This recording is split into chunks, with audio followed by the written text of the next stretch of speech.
Rob, welcome. We are in the CNC SIG this morning, and we're looking forward to, we've been talking to Rob in the background about doing a presentation on some of the things that he has learned as he's begun his journey into the world of CNC. And so we are, I know he's put a lot of thought into this. We've looked at some of his uh, content, and we are looking forward to what he has to say. So Rob, why don't you go ahead and take it away? Okay, I'll go ahead and start. Oh, you know what? We're gonna have to do that again because it doesn't let me start record, Travis. Okay, that's it. I'll just go ahead and take care of it then. Don't worry about it. Yes. It also won't let me share my screen right now. And I will take care of that too. Oh, the magic of being at this control panel. Yes. Travis, it wasn't Dallas and it wasn't Mike Lewis. So Interesting. Okay. All right. Somebody was logging in. I'm now going to give the spotlight to Rob. Is that what you do, Spotlight? That's what it's called. It's called Spotlight. Now it's locked on you. You can tell Blabbermouth Travis is going and it doesn't trigger to him. All right, And now you'd like to be able to share the screen. all right, So I'm going to turn that on and you should now be able to run away with it. Go for it. all right. So real quickly, what I will, I'm not sharing my screen yet, but I just wanted to give you a little background on me. I actually just got into woodworking here in mid 2018. I decided I was going to retire in 2018, and my main hobby was golf, which was expensive and time consuming. And I thought I'd get into some hobby that was less expensive and less time consuming. So I thought, hey, do woodworking. That shows your judgment. I think people understand where I'm going with this. So I knew nothing really about woodworking other than playing around with things over the years. And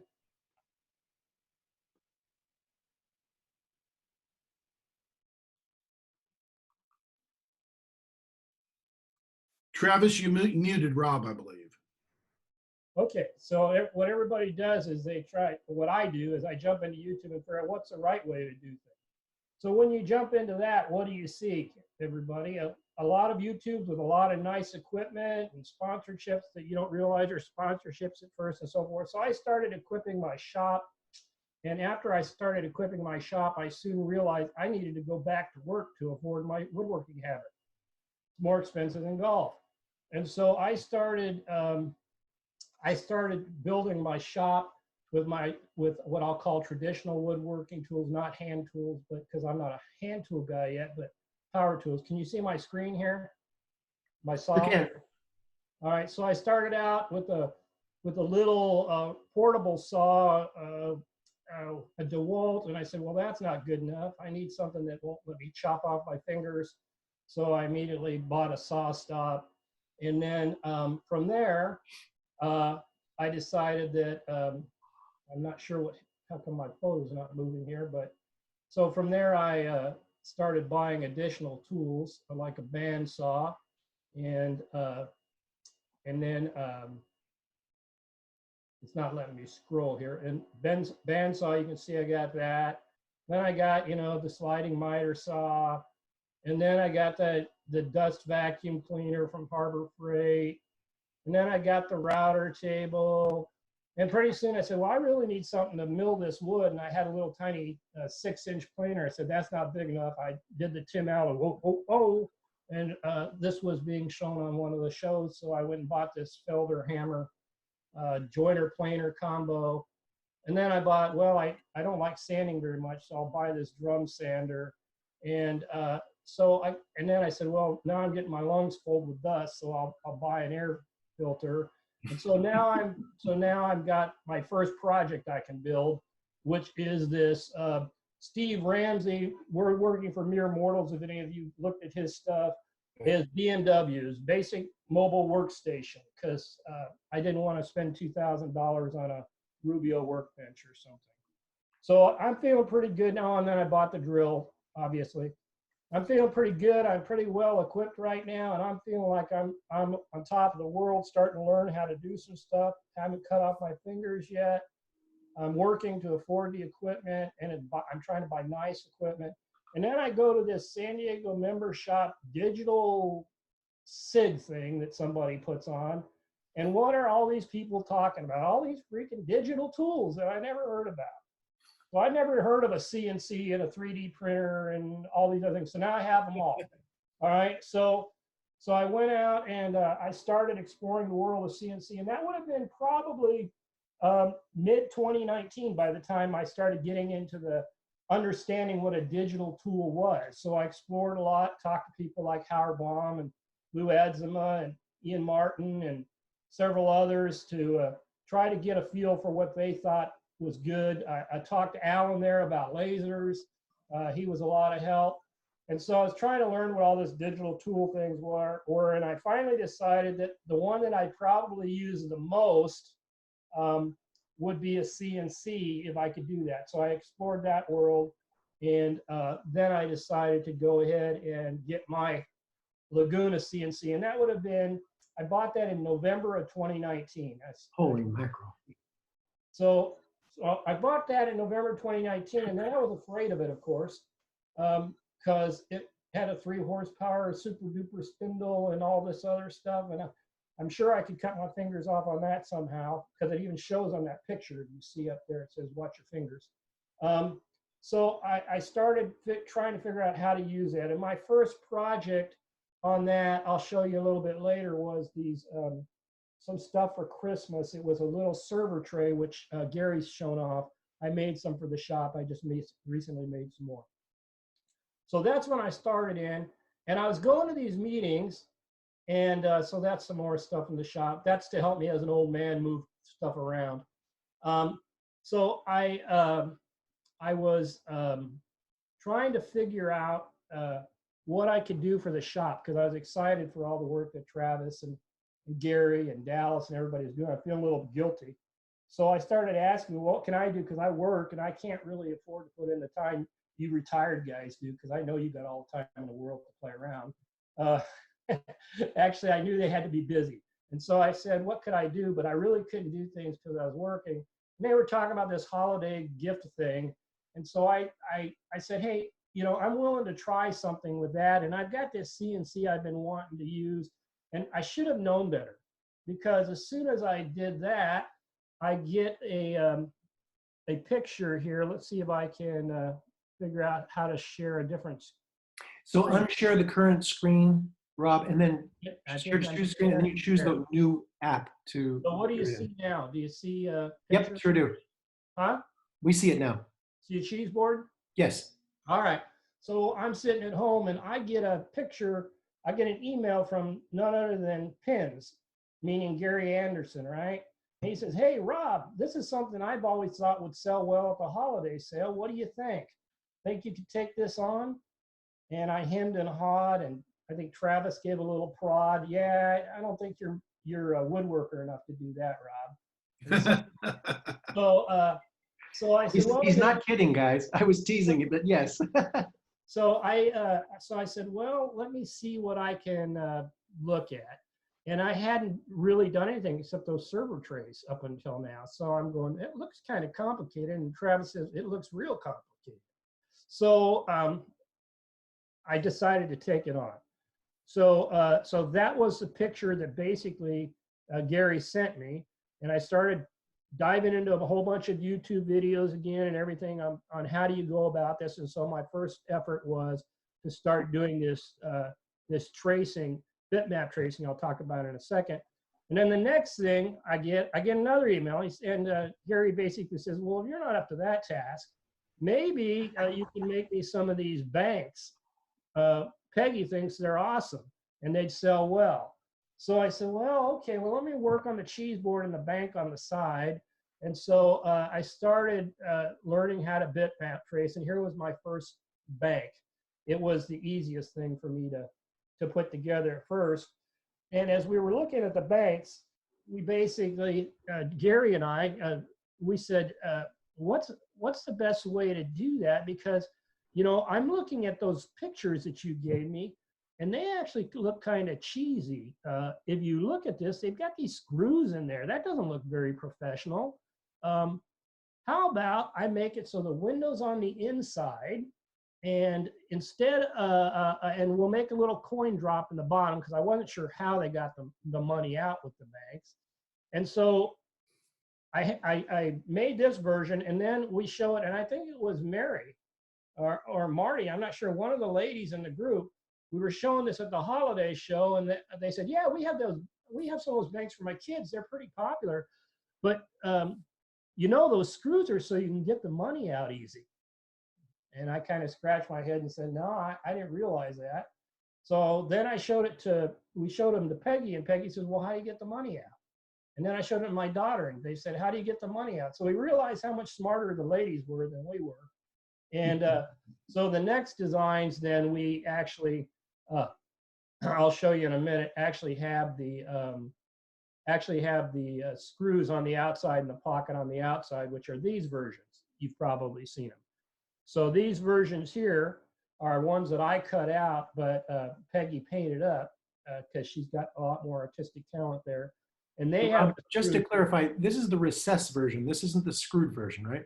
Yeah, no, this is actually the recessed and screwed. So we did it one step better. Instead of just putting the plexiglass on the outside so it'd be rough, we put pockets in, and then the screws, let's see if I can figure out how to make this picture. Oh, I think by doing this.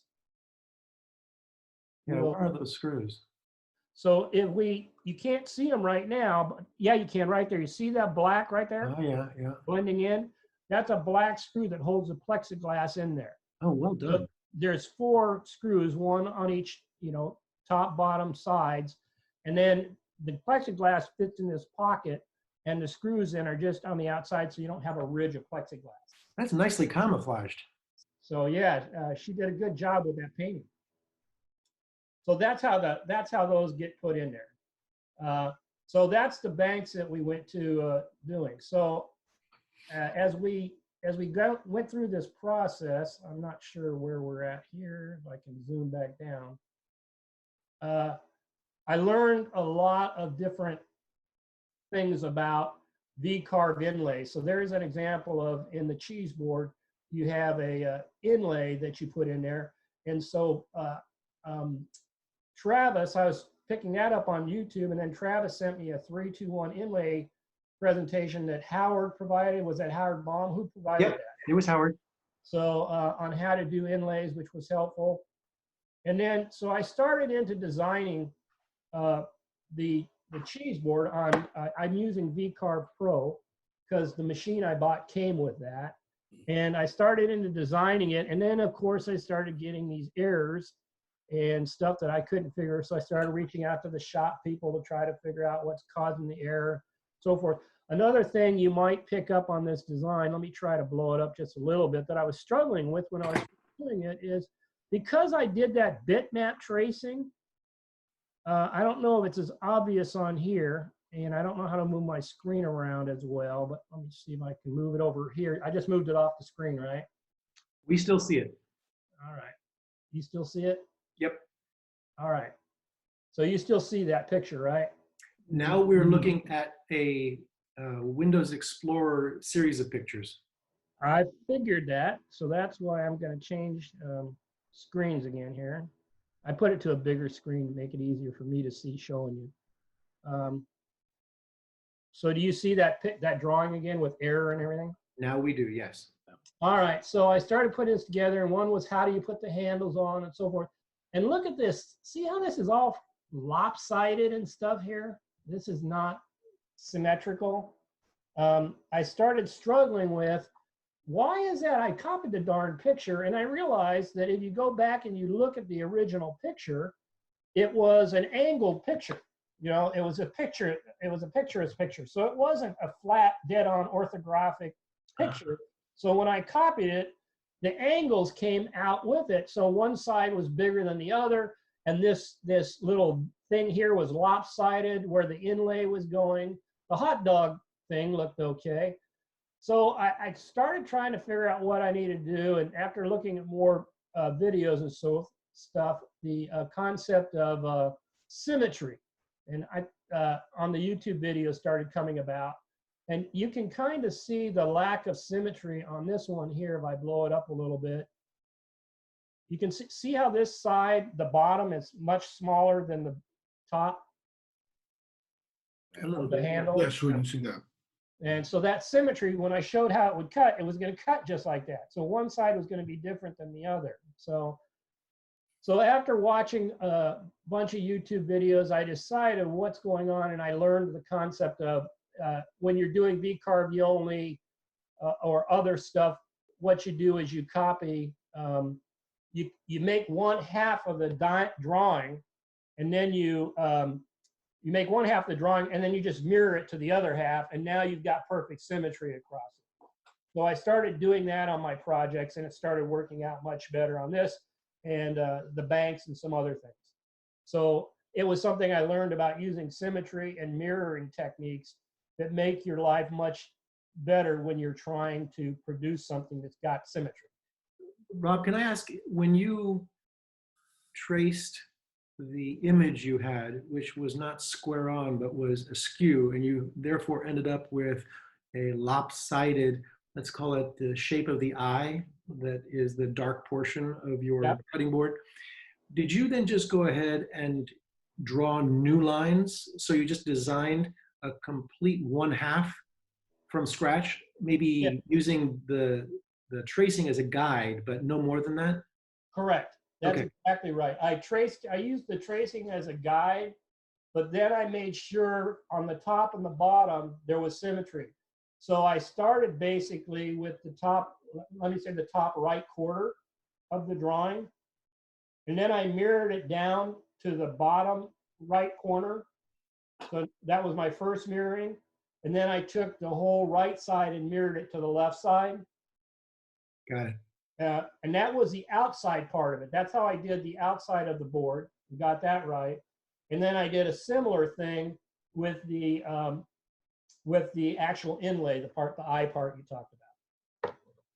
And then on the hot dog, I was struggling with how to do that in V-Carve Pro. So basically I discovered something called, these aren't in order necessarily, I discovered something, and we might find it later, something called a molding toolpath. I couldn't figure out how to get the groove in there, and watching videos, I learned of this thing called a molding toolpath. If you haven't used that in V-Carve Pro, it's a very powerful tool. And basically, in the mirroring toolpath, what you do is you set up a profile, and you can, there's several profiles they already have in the clip art that you get with V-Carve. But if you don't have one of those, you can actually make up your own profile. So basically, let's say you want a quarter round radius, you would simply buy, build a half diameter circle and then do some node editing, break it up, and then you'd have a quarter round, and whichever side you wanted to copy. And some other time I can spend some time on how to use a molding toolpath, because it's pretty handy to use. It wouldn't take us that long, but we don't want to combine it now because it just takes too much time.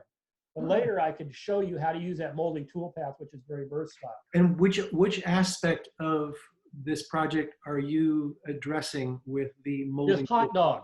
Got it.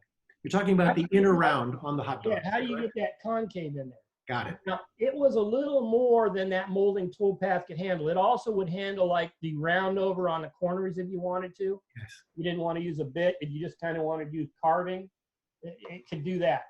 So it can do some stuff like, figure if you do quarter round molding or OG molding and stuff, that's what it's used to make. So whatever shape you want, you can use it. It just takes a long time because it has to use like a spiral bit with a ball nose, and it takes a long time to carve away, right? But it was the only thing I knew that I might be able to use, so I had gone to that. So by the way, those were the trays that I first started with when I gave them to Gary, and he's fixed them up nice. But I wanted to get to this picture here. It just keeps disappearing on me. The one you keep jumping past for us? Yeah. Thanks. There we go. So this is my first version of trying the tool, and you can see that a couple challenges here with this hot dog. If you try to blow it up, can you see? I don't know if it'll let. There we go. Can you see these ridges here? Yes. All right. So the ridge is there, and then over here I was using a clearing toolpath that wasn't making this nice and crisp originally. It was kind of rounded. so the V-lays wouldn't fit right. So I'm thinking, how can I fix it? So I reached out to Ian and a couple other people trying to figure it out. And at the time, we couldn't figure out exactly what was going on. And I even put some Oreo cookies in there to see if it would fit, because Travis was razzing me about what size is that thing. And so I showed him that Oreo cookies would go in there. And of course, Travis's response was, well, Oreo cookies are good, but my Ritz crackers my crackers are this size. It really should be about this amount. But Rob, you're not doing justice to the challenge of making that overall shape. The Right. hot dog, you skipped over that, didn't you? I haven't, go ahead. Go ahead. Because originally you had basically a recess that was flat Yeah, with a rounded edge. yeah. And you went and changed that big time, because look at how your little puck is nested in there right now. It's perfect. Right. So that came after Travis's challenge that says you're not doing it right. So he said, if you really want to make it attractive, you got to make it a dip. And he said something like, I picture something 1.25 inches thick. And oh, by the way, I got my micrometer out and my crackers are this size. And if you go this deep and this size, then you'll have the perfect fit. So hence my challenge. How do I get to Travis's? Now he did this all in fun. And I took it that way, by the way. It wasn't negative. But you can still, I still have this ridge here that's bugging the heck out of me. And so I know something's not right. And so I kept exploring, and I realized I was trying to overwork the molding tool path, all right? That's not what it was built for. And I was trying to do more with it than I could. So I went to the point of exploring a little bit, and I actually then purchased a Spire. A Spire actually has 3D modeling built into it. It's a lot more expensive, and many people can't afford it. I can appreciate that. But fortunately, I'm working, and that's why I'm working. So I was able to do it. And I had this challenge from Travis that I wasn't going to let go. So I finally figured out how to do that using the molding toolpath. And this is still one where I've got ridges. The molding toolpath did the circles, you know, the edges here. And I'm still working through this and trying to figure it out. That ridge is bugging me. And so there's where, if you look at the V-carve, you can see the tool I'm using is not allowing it to really have a nice sharp cut. Right. So the V-carve inlay I know I haven't put one in yet, but I know it's not going to fit right. So I did some more YouTubing and figured out I was using the wrong tool for the wrong thing. This is where knowing the right tool is. Instead of using a flat end mill for the clearing, I was using a ball nose for the clearing. And the ball nose could get a little higher in the V, and by nature of the tool, it was causing a curved end there instead of a nice flat end that the V bit would go in and take care of. Right. So by simply switching from a ball nose clearing tool, and I was doing that so I wouldn't have to make as many changes. Remember, I would do the trough, which was using a ball nose. I would do the round over, which was using a ball nose. Now I would have to flip back to a flat end and mill, and I didn't want to do it. I was being lazy. Rob, could I just pause for a second? Yeah. If you were using the technique which Howard Boehm shared with us to do inlays, and we're looking at the inlay right now, right? Yes, that's the end of it. Correct. So in his 3-2-1 technique, we use V-bits for both the male and female portions. Here you're using a ball. Were you going to be pushing a rounded piece in there in order to? No, I told you it was laziness. Oh, okay. It was not understanding the impact of my selection. Got it. Two things. When you do a big, now the stuff that Howard was talking about was little inlays. So his 3-2-1 technique works pretty well, but this is a big inlay. Yeah. Right. So I found that I had to adjust it just a little bit. Okay. But in he only used a V-bit for both the female and the male part. Right. Because it's a small inlay. It's marquetry kind of work. Got it. In this one, when you have a huge, let's see if I can get to another picture here. My computer delays a little bit. All right, so in this case, when you have a huge inlay, you don't want a V-bit trying to clear all this stuff No, out. of course not. No. So you put a clearing, you use a clearing tool. Right. And so in my tool path, the first thing I do is I cut the handles on the back, and then I flip it over and I cut a dowel holes in the back so that I can do the alignment, right? When I flip it back over and everything's perfectly aligned. Yep. And then the first thing I would do was I was making the hot dog shape, all right? And then I would make the round over here. Later, I switched to making the round over with easier on the router table, less time consuming. The CNC took too long for the value. But what was happening was I was making this hot dog and these rounds, and I use a ball nose to do that because you can't use a flat end. You can use a flat end to do the clearing, but in the end, you have to switch to a ball nose to make the nice shape. Yeah. So instead, my next step was to make this V-carve inlay groove for this inlay to fit in. And instead of switching over to a flat nose for one clearing process, I said, what the heck, I'm just going to leave the ball nose in and see how it does. Well, it didn't do so. All right.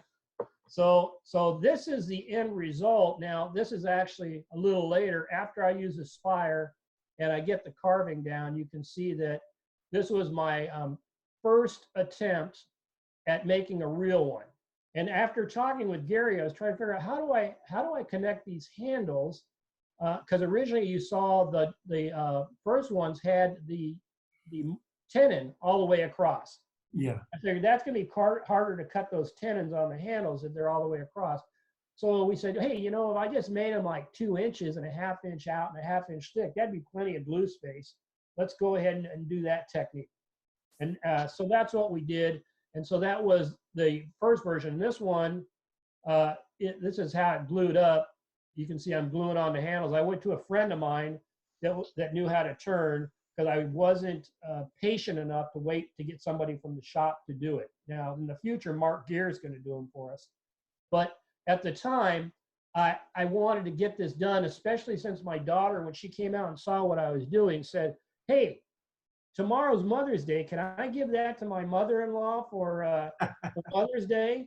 And I said, well, I'm making it for the shop, but this is really the practice. I'm going to make them several more. So yeah, you can give it to her. So I had to run out and get some handles put on it. So then I was trying to figure out how to connect these handles. And Gary just said, well, make the edge of the inside flat and it'll be invisible to the eye. And you can glue them on. So that's what I did. And it turned out fairly good, as you can see. So that was the end version. But and then I had to put crackers in for Travis's sake because I wanted to show him they actually fit. Hey, Rob, could you do us a favor and go back and zoom in on the inlay and just show us how beautifully tight and crisp that line is? Yeah, I'm trying to get the thing to move. All right, so probably on the finished version would be actually better, but oh my gosh. You can see how tight that is. Let me go to the next, let me go to the slide right there where it's finished. I think that's probably one you meant, where I've actually put mineral oil on it and stuff. So I use mineral oil on Howard's Butcher Block. And you can see that inlay turned out nice and crisp on both corners. Yes. And everything else. That's just using regular walnut. You should see the ones that Gary gave me some Claro walnut. I think there's a picture here later. Good. Thank you for zooming in. So so this is the one now, and look how smooth. By the way, can you see how smooth the hot dog ends are using the path, using the shape tool in Aspire? It went from having that ridge to actually having a nice smooth corner. So this is one of the boards I just made for the shop. There's 4 of them. And Gary gave me some Claro walnut to put in there, and you can see this is where I'm gluing it in. And it is so beautiful. And I was able to get actually, and now the inlay is only about 0.25, about a quarter to a little more worth of wood. So since I had that Laguna bandsaw, see, I had to buy one. I was able to rip it down so where I could actually end up with 2 inlays from that one piece of walnut that Gary gave me. Yeah. And so you can see this one actually had some coloring on it. I had to miss a knot. There's a couple little insect holes that will have to be epoxied in the end and then sanded. But it turned out really, really nice. And this doesn't give it justice here because of the angle, but you can see that that beech, he gave me some beech wood in this, and it turned out pretty nice. Hey, Rob, And- could you go back for just a second? Yeah. How much finishing work did you have to do inside of the hot dog shape? It is so beautiful. I mean, it's just, I went right from the CNC, and there's a little ridge in there, maybe a little more can be done, but not much. I just took one of those 220 grit sponges, you know, those sponge sand, yeah. and just ran it around in there. So Rob, I have, you said you, I have the drum sander that takes care of the tops and the bottoms and stuff, and then I finish it with my random orbital sander. I've got a, what do they call them, Felders, random orbital sanders, which Yeah. are, it's not a Felder. It's, what's the real expensive stuff? Festool? Anyway, Ed, do you want to just say something?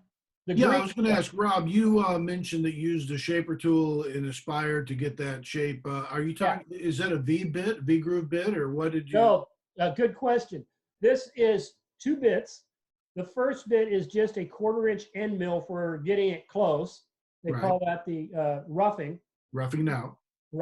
And then I use just a regular 1/4-inch spiral ball nose. Okay. Yeah. Beautiful. This thing, I think this is the biggest part of the board. I think it takes about 30 minutes, 25, 30 minutes to carve this part. Okay. And you'll notice that I've left the edges solid. I stopped carving the edges because the edges weren't as repeatable. And the other thing was I found that I got a better finish, I thought, actually just using a round over bit on the router. Yeah. So And you saved a lot of time. yeah, a lot of time. So the whole board takes me about 50 minutes to an hour to carve. And then the inlay, which is a separate path, because you have to invert it, right? And you're carving it the opposite way. It takes about 25 minutes total. So Travis, that 3-2-1 video from Howard, is that something that's on YouTube? It's not on our discussion No. board. I don't think we have it as a video. It's probably a good idea for us to actually have a Zoom session, and maybe that's a good follow-up for another CNC SIG. Yeah. But he had a 2-sided PDF file, and he presented it to us on 2 different occasions. So we don't have anything in recorded form, but I can get you the PDF 2-pager that he gave us, and maybe you can post it inside of our forum. I will, and I'll follow up with Howard and see if he wants to do it. If you want, Ed, I can go over what I learned with the inlay technique here. Howard's worked pretty good, but what I found was with that larger inlay, I needed, if I wanted to have a nice solid connection, I needed to go a little deeper than what he initiated. And then if I wanted to have enough room for the bandsaw to get through there, I needed to change. But explaining what each of those depths mean in V-carve or transferring it, I can do that for you if you want sometime. Okay. And this is the version of after you saw me put the plug in earlier. After you do that, you come in and you rip you cut it off with the bandsaw, and then you run it through the drum sander. Right there. And this is the 4 boards that are sitting here ready to turn over for the handles now. So You realize that looks like mass production, right? yeah. So I just so that's about probably 6, 7, 8 hours worth of work, you know, by the time you get done with the sanding and everything else, not counting the design work. Now that we have the design took a long time just because trying to figure out how to work it, you know, not knowing enough about CNC stuff. I had to learn. Yeah, wait, could you pause on that again and just remind us, you got the machine in November of last year, which In is, November 2019. yeah, so that's like 6 months ago. Yeah, and the first time I used it was for those serving trays I showed you earlier. And what date was that? That was the day before Christmas, because they were Christmas presents, and I saw it on YouTube, and some guy said, hey, it was for those of you that follow Jason Bates, I don't know if any of you follow Bates Woodworking, but not Bates, Jay Bates. I mean, anyway, he'd said, hey, here's some stuff I made for Christmas. Oh, this thing is really easy to make. So I took the challenge and said, let me go see if I can do it. And, Yeah, so if I could just make a little plug here, one of the things that's really cool is that you, as a member of this community, were sort of accepting a challenge of making something for the community that could be sold in our holiday gift sale. You were sharpening your skills. You were leveraging people inside the community. You were being provided with a reason to make something as well as the materials to do it. You interacted with folks. You're making a contribution. I mean, there's just so much good that has fallen out of this exercise. And frankly, one of the reasons I challenged you for that hot dog shape was I personally didn't know how to do it. sure. So you're educating me, and I really appreciate that. It's good all around. I just want to make that small plug because it's an opportunity as a member of this community to pick up on these things and to participate and just get even more out of being a member of the shop and a member of the association. Anyhow, Exactly. Rob, go ahead. No, exactly, Travis. That was the key thing was I felt like I wasn't contributing. And then I saw people like Alan coming at the meetings all the time with all of his stuff. And, you know, and Alan got me encouraged, but I can't afford laser printer. Well, I guess I could afford it as you've seen, but I don't have any more garage space. So I bought the little air tour and I'll try that. But one of these days, who knows, maybe I'll figure out how to make space. Anyway. Figure out how to add a laser to your Laguna IQ. Yeah, There you go. Howard showed us how to do that, so I'm looking into that. That's right.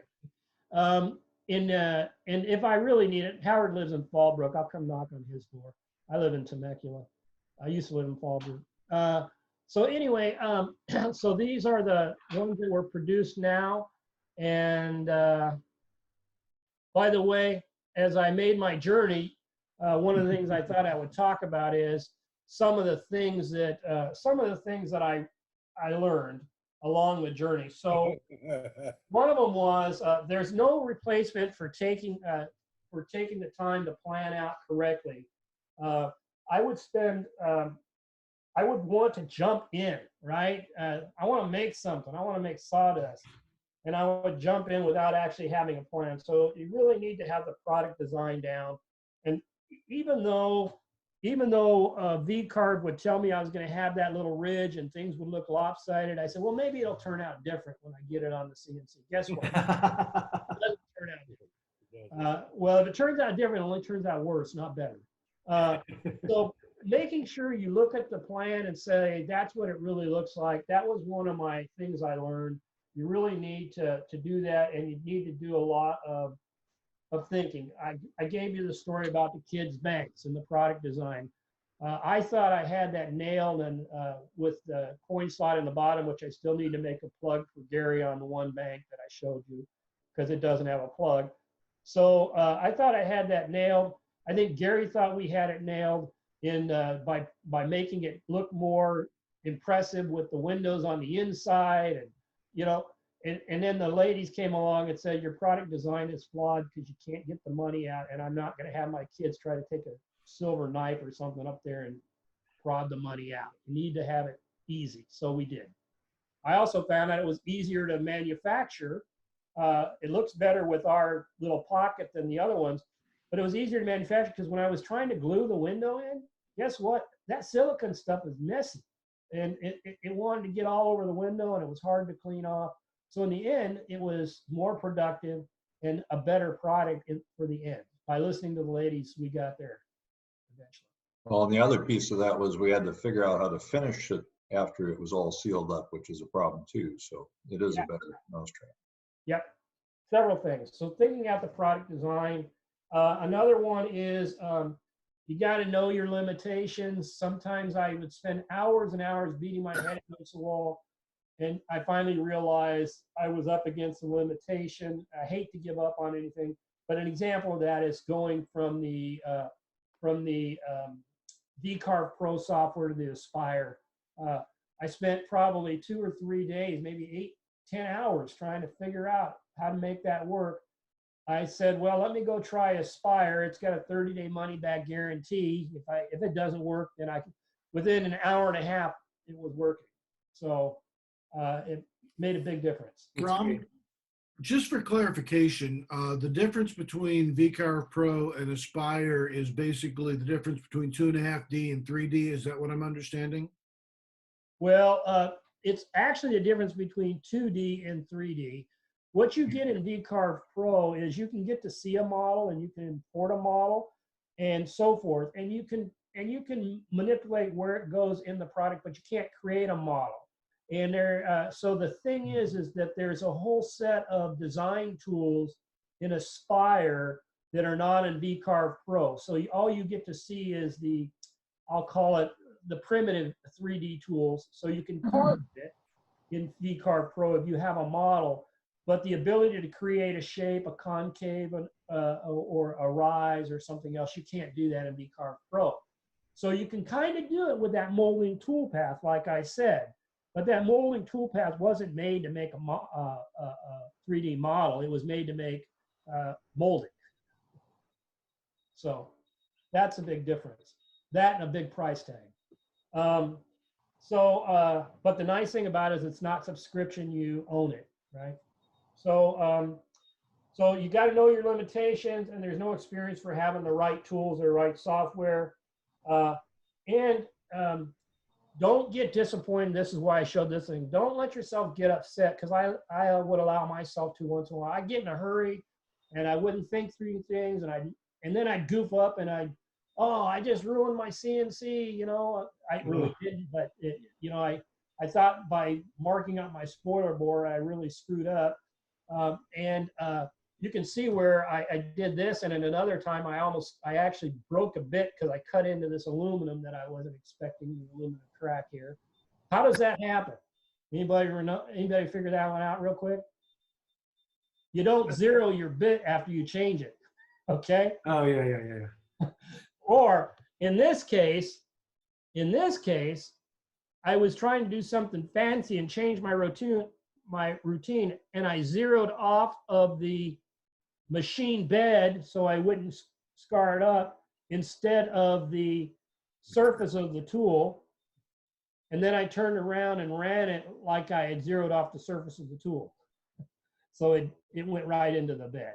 Yeah. So don't get frustrated by those things, because they're going to happen.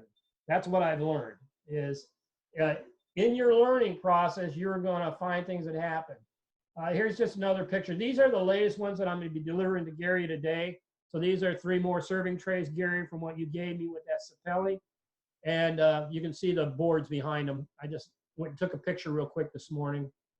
And this is what to prove to Travis that the crackers really would fit. This is Perfect. At my daughter's mother-in-law house, the final version with stuff on. I asked my daughter to stage it for me. And so a couple other, I don't know why this picture does this, but it does it. Hey, just for your sake, Rob and Ed, this is like a 5-minute warning because of the upcoming meeting. Okay. All right, so these are just examples of how you had to work through it, where I showed you the differences in sizes and stuff like that. That's a bank. That's what the bank looks like now. I think, Gary, you've shown these pictures before in the newsletter. So there's the screws, by the way. You can see them better. Yeah. So cool. I just can't believe the small amount of time in which you went from 0 to 60. And if you had been just a guy in a shop in your house alone, it would have taken so much longer, but you were able to just move along so quickly. It's just great. Well, a lot of people share their experiences. So anyway, I think, let's see here. I know what this is. So everybody can know Travis's input. By the way, I couldn't help myself.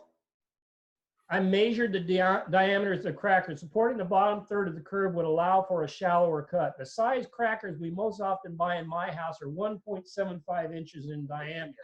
And no, I didn't use calipers to determine this. Okay, I'm never sending you another message. So anyway, I'll go ahead and stop sharing my screen now. That's kind of my story of how I went from where I was. And I'll try to put some of this a little bit in an article that I can give to Gary, and he can decide what he wants to do with it and share it on the website. I wrote up a brief thing. But remember, Murphy's Law basically says that if there's something that can happen that's going to happen, it will.